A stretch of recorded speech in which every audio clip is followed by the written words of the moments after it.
hard way to History go. taught you that Native We American should cover leaders them died proper. in noble battles or peaceful old age. Winter's That's coming a lie. fast. Most were murdered, betrayed, poisoned, or executed in ways so brutal that textbooks refuse to tell the truth. Today, you're learning how 21 legendary Native American leaders actually died, not the sanitized versions, the real stories of assassination, treachery, and violence that the U.S. government tried to bury. These weren't warriors who fell honorably. These were people who were hunted down and killed because they refused to surrender. Stay until the end because number 21 will destroy everything you thought you knew. Let's begin. Number 1. Sitting Bull, shot by Indian police working for the government. Sitting Bull was one of the most famous Lakota leaders in history, the spiritual and political leader who helped orchestrate the defeat of General George Armstrong Custer at the Battle of Little Bighorn in 1876. That victory made him a legend, but also marked him as a permanent threat in the eyes of the U.S. government. The Army couldn't beat him in open combat, so they waited for a different opportunity. By 1890, Sitting Bull had been confined to the Standing Rock Reservation in South Dakota for years, living under constant surveillance by government agents who feared his influence over other Lakota people. In late 1890, the ghost dance movement spread rapidly across western reservations. It was a spiritual movement that prophesied the return of the buffalo, the resurrection of dead ancestors, and the disappearance of white people through divine intervention. The dances were peaceful, but Indian agents and military commanders panicked, fearing it would spark armed resistance.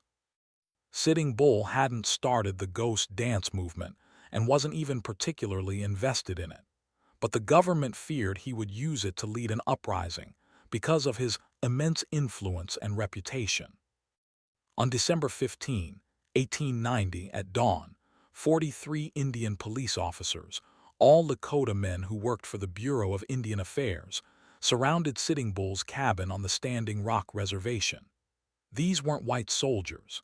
These were his own people, men who'd accepted government employment and now took orders to arrest their most famous leader. They burst into the cabin and dragged Sitting Bull outside in his nightclothes. He was 59 years old, an old man being manhandled in front of his family. The official story claimed it was self-defense during an arrest gone wrong. The truth is it was an assassination.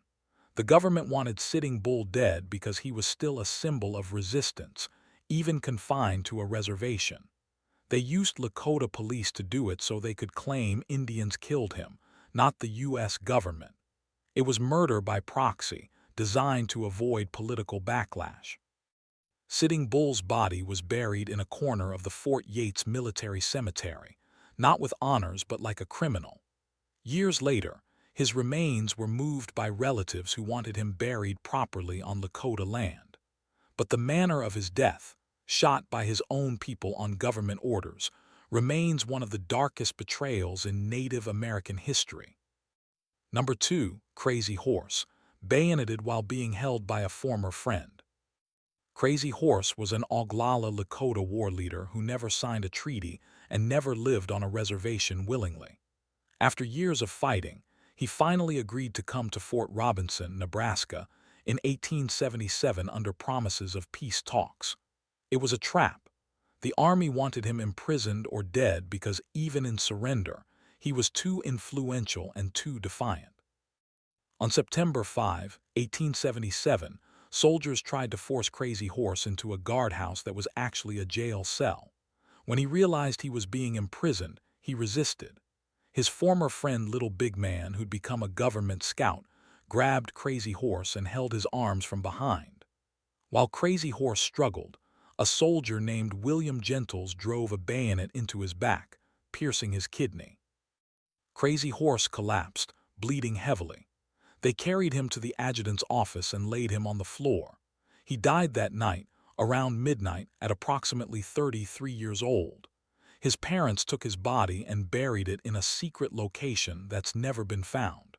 They didn't want the government or white settlers desecrating his grave. The Army claimed Crazy Horse was killed while resisting arrest, But witnesses, including Native Americans present that day, said he was held by Little Big Man and stabbed deliberately. It wasn't a fight. It was an execution.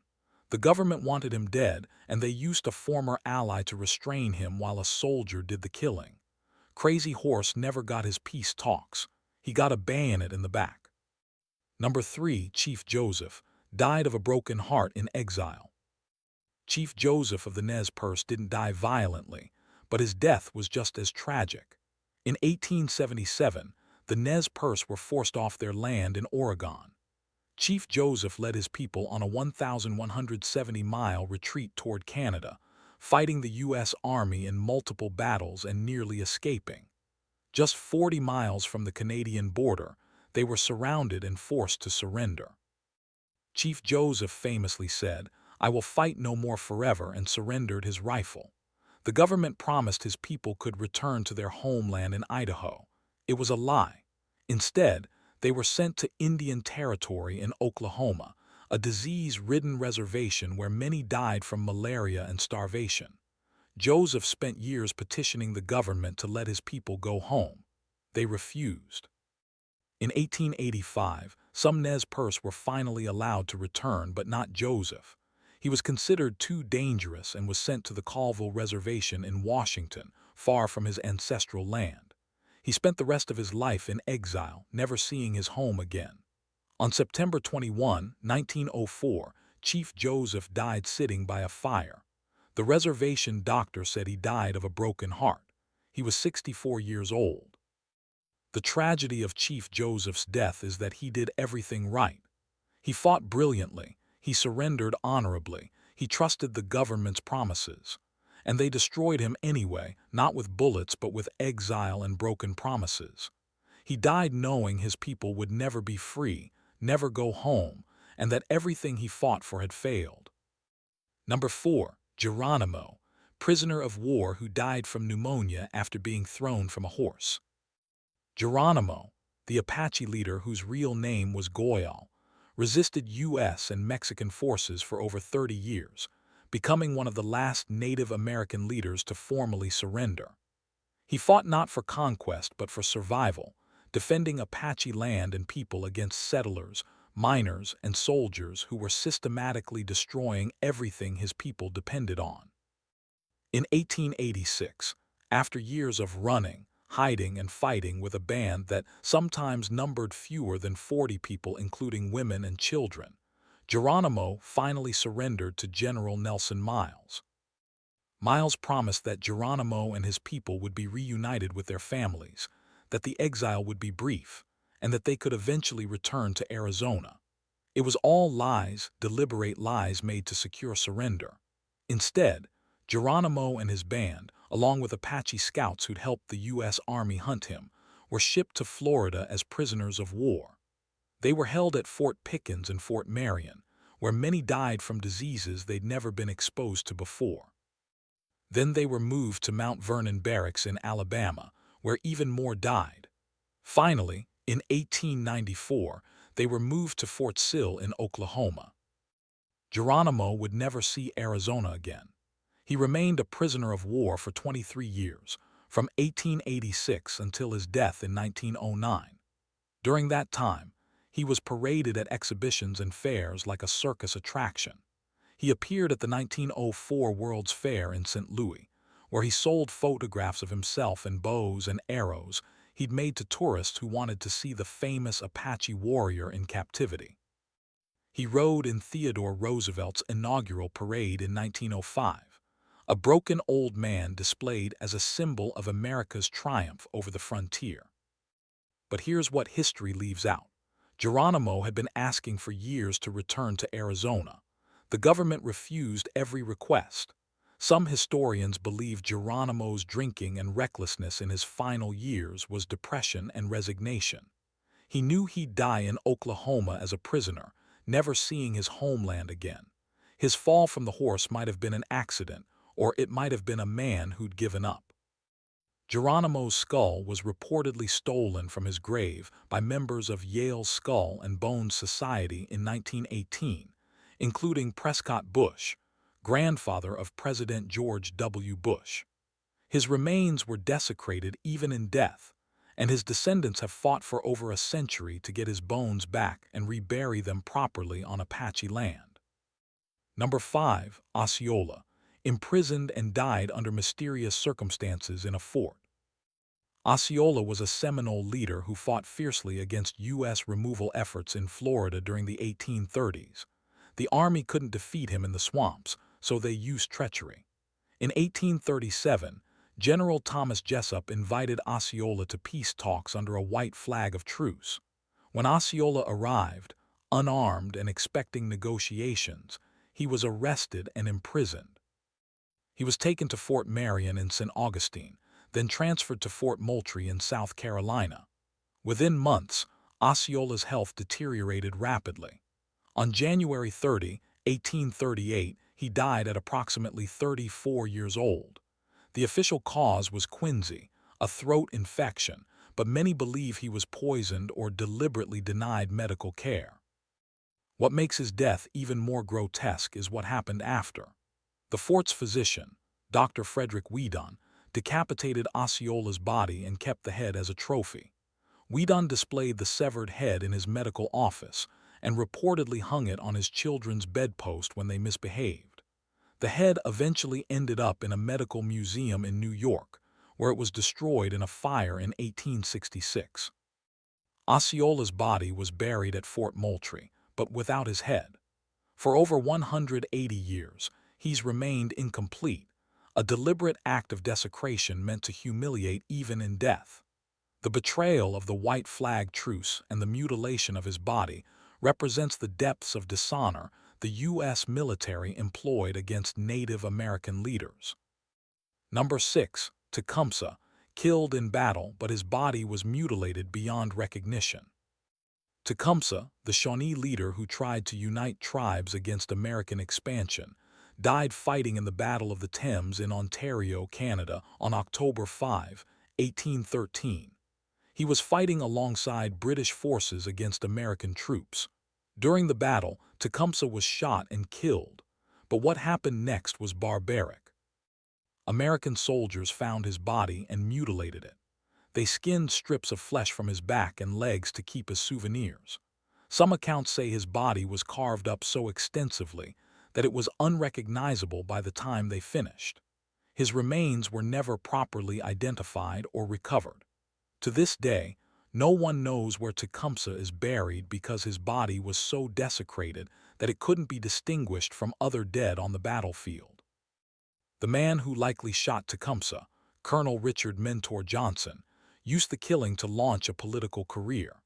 He became Vice President of the United States under Martin Van Buren, running on the campaign slogan Rumpsy Dumpsy. Colonel Johnson killed Tecumseh. Americans celebrated the death of one of the greatest Native American leaders as entertainment and political propaganda. The mutilation of Tecumseh's body wasn't an accident of war. It was deliberate desecration meant to humiliate and demoralize Native peoples. Taking body parts as trophies was common practice among American soldiers fighting Native Americans, and Tecumseh's death is one of the most documented examples of this horror. Number 7. Black Hawk, died after being paraded as a circus attraction. Black Hawk, the Sauk leader who fought in the Black Hawk War of 1832, was captured after his defeat and imprisoned. Instead of being executed or held quietly, the U.S. government turned him into a spectacle. Black Hawk and other captured leaders were paraded through eastern cities like circus animals, displayed for crowds of white Americans who came to gawk at the defeated savages. He was taken to Washington, D.C., Philadelphia, New York, and other cities, forced to appear in public, give speeches through translators, and endure the humiliation of being a tourist attraction. After months of this degrading tour, Black Hawk was released and allowed to return to Iowa, but to a reservation, not his homeland. Black Hawk died on October 3, 1838, at around 71 years old, likely from natural causes. But his humiliation didn't end with death. A local doctor dug up his grave, boiled his skeleton to clean the bones, and put Black Hawk's skeleton on display in his office.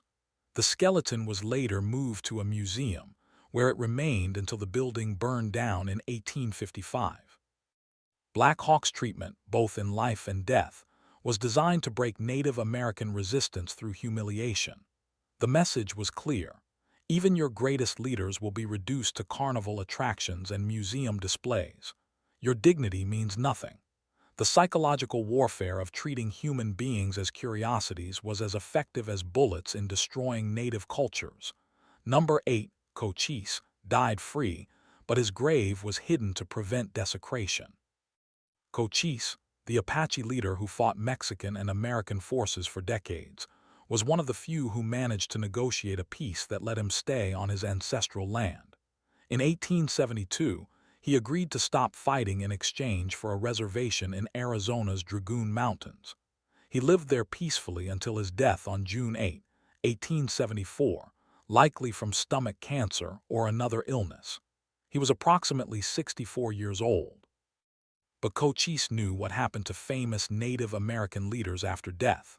Their bodies were dug up, their skulls stolen, their remains put in museums or kept as trophies.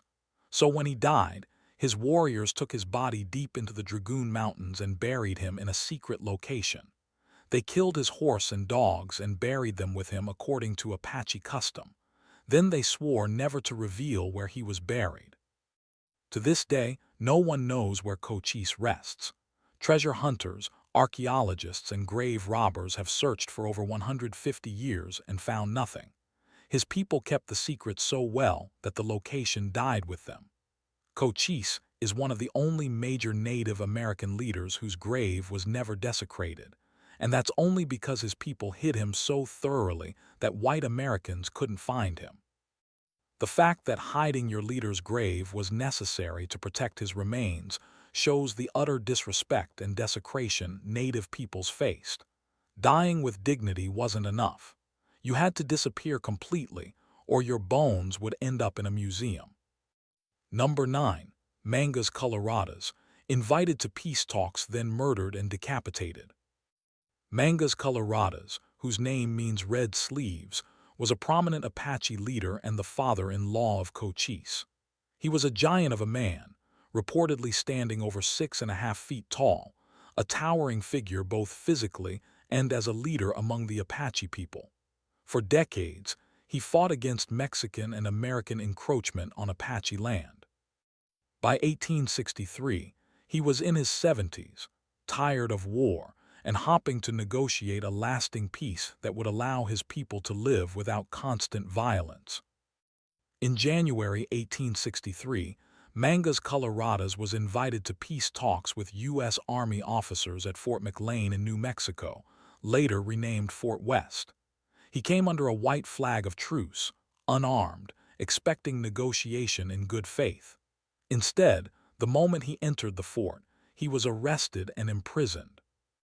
General Joseph Rodman West, the commanding officer, reportedly told his guards that night that he wanted Mangus Coloradas dead by morning, but he wanted it to look like the Apache leader had tried to escape so the killing could be justified.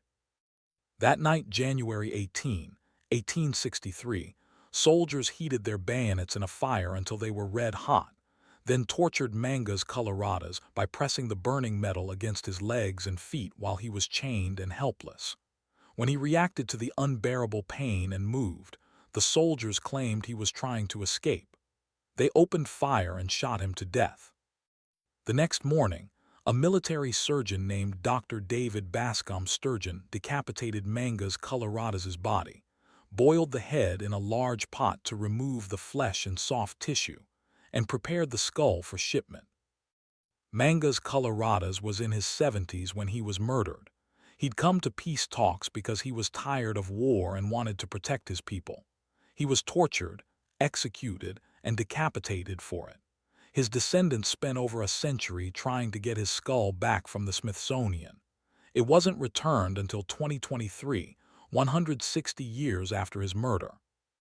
The Mangus Coloradas killing is one of the clearest examples of the U.S. military using peace talks as bait for assassination, and the decapitation and skull theft shows the scientific racism that justified genocide.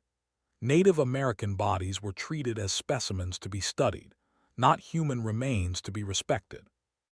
Number 10. Red Cloud died on a reservation after years of broken promises. Red Cloud was an Oglala Lakota leader who won Red Cloud's War in the 1860s, forcing the U.S. government to abandon forts along the Bozeman Trail and signed the Fort Laramie Treaty of 1868.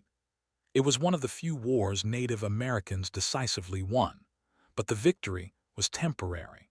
The government broke the treaty almost immediately when gold was discovered in the Black Hills. Red Cloud spent the rest of his life trying to work within the American political system, traveling to Washington to petition for his people's rights, giving speeches and negotiating. It accomplished almost nothing. The government made promises and broke them repeatedly. Red Cloud watched his people's land stolen, their resources taken, and their culture systematically destroyed. He died on December 10, 1909, at around 87 years old, on the Pine Ridge Reservation in South Dakota. The official cause was old age and natural illness, but those who knew him said he died heartbroken, having spent decades fighting politically for justice and receiving only lies in return. He defeated the U.S. Army in battle but lost the peace completely. Red Cloud's tragedy is that he tried to play by the rules. He negotiated, he signed treaties, he went through proper channels, and none of it mattered. The system was designed to fail him. He died knowing that his military victories had been meaningless and that his people would never get justice through American law. Number 11. Captain Jack, hanged with 3 others after the Modoc War. Captain Jack, whose Modoc name was Kinpuash, led his people in the Modoc War of 1872 to 1873, fighting to return to their homeland in California after being forced onto a reservation in Oregon. The Modocs held off the U.S. Army for months from their stronghold in the lava beds of Northern California. During peace talks, Captain Jack shot and killed General Edward Canby, the only U.S. general ever killed in Indian wars. After the Modocs were defeated, Captain Jack and several other leaders were tried by a military tribunal. On October 3, 1873, Captain Jack, Sconchin John, Black Jim, and Boston Charlie were hanged at Fort Klamath, Oregon. But the execution wasn't the end of the humiliation. After they were hanged, their bodies were decapitated. Their heads were sent to the Army Medical Museum in Washington, D.C., where they were put on display as war trophies and used for phrenological studies. The 4 men's bodies were buried at Fort Klamath, but without their heads. In 1984, over 110 years later, the heads were finally returned to the Modoc people and reburied with the bodies in a ceremony meant to restore their dignity. But for more than a century, they'd been displayed as curiosities in a government museum. Captain Jack's execution was legal under military law, but the decapitation and display of his head was pure desecration. It was a message to other tribes. Even if you follow the rules of war, even if you fight honorably, we will mutilate your leaders and put them in museums. Number 12. Little Crow, shot by a farmer while picking berries with his son. Little Crow was a Dakota leader who led his people in the Dakota War of 1862 in Minnesota. After the war failed and his people were defeated, Little Crow fled to Canada, then returned to Minnesota in 1863, hoping to reach his homeland. On July 3, 1863, he was picking raspberries with his teenage son near Hutchinson, Minnesota, when a farmer named Nathan Lamson spotted them. Lamson didn't know it was Little Crow. He just saw 2 Indians and decided to shoot them. He killed Little Crow with a rifle shot. Little Crow's son escaped. When Lamson and his son went to collect the body, they realized who it was. The state of Minnesota paid Lamson a $500 bounty for killing Little Crow, the equivalent of about $12,000 today. Little Crow's body was dragged to Hutchinson and thrown on a garbage heap. Later, It was put on display in a local building where townspeople came to see the dead Indian chief. His scalp was taken as a trophy. His bones were eventually sent to the Minnesota Historical Society, where they remained until 1971, when they were finally returned to his descendants for proper burial. Little Crow wasn't killed in battle. He wasn't executed for crimes. He was murdered by a farmer who saw two Indians and shot them for bounty money. And then his body was desecrated and displayed for over a century. The casualness of his murder and the celebration that followed shows how Native American lives were valued in frontier Minnesota. Number 13. Dull Knife. Died after watching his people massacred trying to escape. Dull Knife, also called Morning Star, was a Northern Cheyenne leader. In 1878, he and Little Wolf led 353 Cheyenne people on a desperate escape from Indian Territory in Oklahoma, where they were starving and dying of disease, back to their homeland in Wyoming and Montana. They traveled over 1,500 miles, fighting the Army multiple times. In January 1879, Dull Knife and his group were captured and imprisoned at Fort Robinson, Nebraska. They were held in an unheated barracks in the middle of winter with no food or water, trying to force them to agree to return to Oklahoma. On January 9, 1879, they broke out. Soldiers opened fire, killing 64 people, mostly women and children, in what became known as the Fort Robinson Massacre. Dull Knife survived the massacre and eventually made it to the Pine Ridge Reservation. He died there in 1883, around 77 years old, from natural causes. But he spent his final years haunted by the deaths of his people at Fort Robinson, knowing that his attempt to lead them home had ended in their slaughter. Witnesses said he was broken by grief and guilt, replaying the escape and the gunfire over and over. Dull Knife's death was natural, but the trauma of watching his people massacred while trying to escape imprisonment killed him spiritually long before his body gave out. He died knowing that the U.S. government would rather kill men, women, and children than let them walk free on their own land. Number 14. Chief Seattle. Died watching his culture destroyed by the city named after him. Chief Seattle, also known as South, was a Duwamish leader in what is now Washington state. He maintained peaceful relations with white settlers and signed the Point Elliott Treaty in 1855, which was supposed to guarantee his people's fishing and land rights. In return, the settlers named their growing city Seattle after him, which he considered a curse in Duwamish belief because speaking a dead person's name disturbed their spirit. Chief Seattle watched as settlers broke every promise made in the treaty. His people's land was taken. Their fishing grounds were destroyed. Their culture was outlawed. The city that bore his name grew wealthy while his people were pushed onto tiny, inadequate reservations. He died on June 7, 1866, at around 80 years old on the Port Madison Reservation. Before he died, Chief Seattle reportedly gave a speech about the destruction of his people and the arrogance of white civilization.